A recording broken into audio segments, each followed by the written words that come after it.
আসসালামু আলাইকুম। ওয়ালাইকুম আসসালাম বাবা, আমি তোমার জন্যই অপেক্ষা করছিলাম। তাই নাকি? তুমি কি করছিলে বাবা? আমি আমার বাড়ির কাজ করছিলাম বাবা। আর তুমি কি এখনো শেষ করেছো?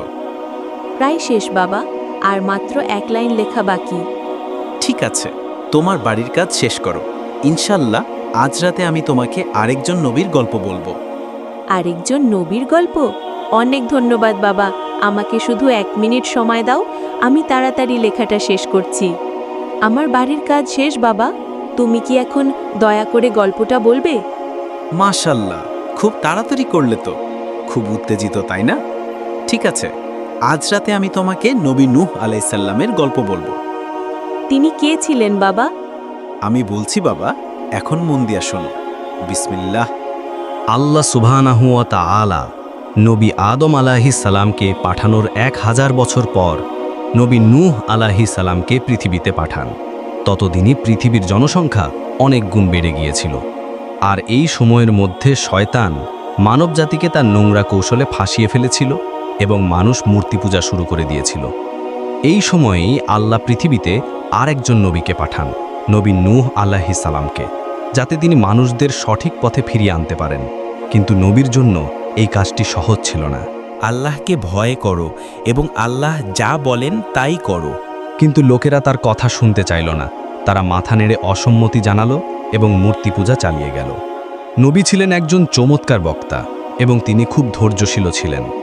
তোমরা কি বুঝতে পারছো না যে আল্লাহই এই পুরো পৃথিবী সৃষ্টি করেছেন?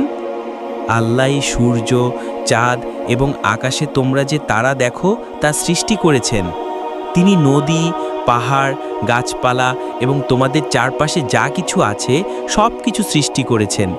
তিনি এই সব কিছু শুধুমাত্র তোমাদের জন্য করেছেন। তাহলে তোমরা কেন তাকে সম্মান করছো না? কেন তোমরা এই মূর্তিদের পূজা করছো? কিন্তু লোকেরা তার দিক থেকে মুখ ফিরিয়ে নিয়ে বলল, তুমি কে আমাদের উপদেশ দেওয়ার? তুমি তো আমাদের মতোই আরেকজন মানুষ। আমাদের মনে হয় তুমি মিথ্যা বলছো। যাও এখান থেকে এবং আমাদের একা থাকতে দাও।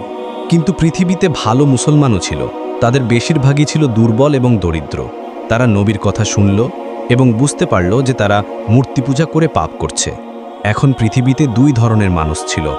একদল যারা আল্লাহ সুবহানাহু ওয়া তাআলার ইবাদত করত এবং অন্য দল যারা মূর্তি পূজা চালিয়ে যাচ্ছিল।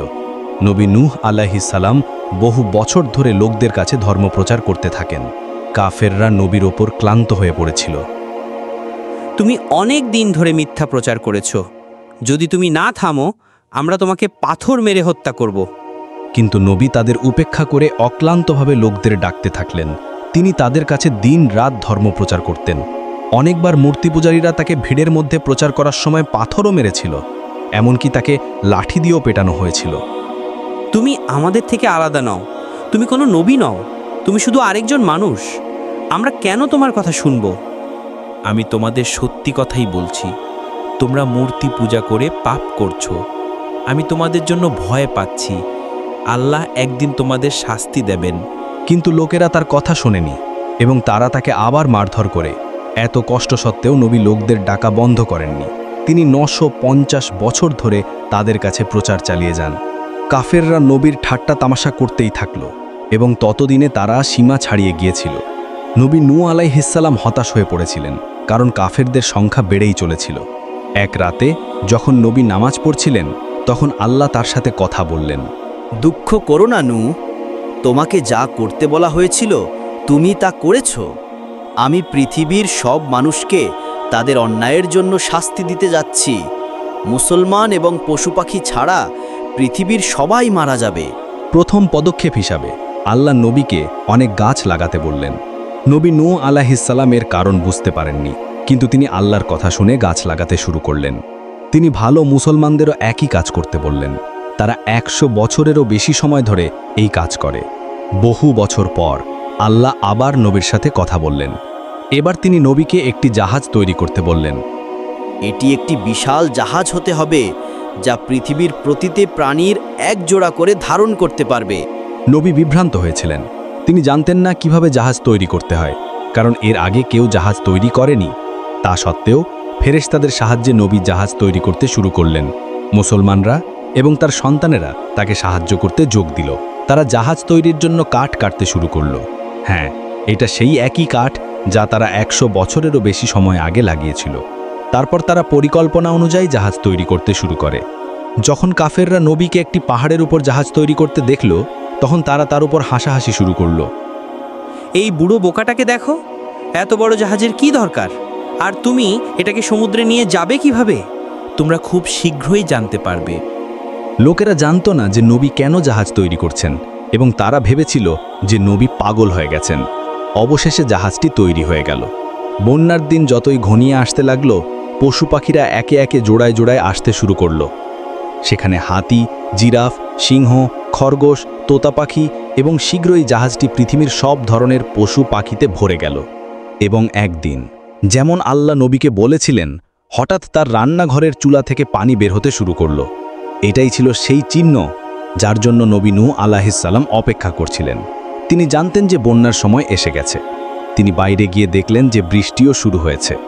কোনো সময় নষ্ট না করে তিনি দৌড়ে গিয়ে সমস্ত ভালো মুসলমানদের, যারা তাকে জাহাজ তৈরি করতে সাহায্য করেছিল, তাদের সবাইকে অবিলম্বে জাহাজে উঠতে বললেন।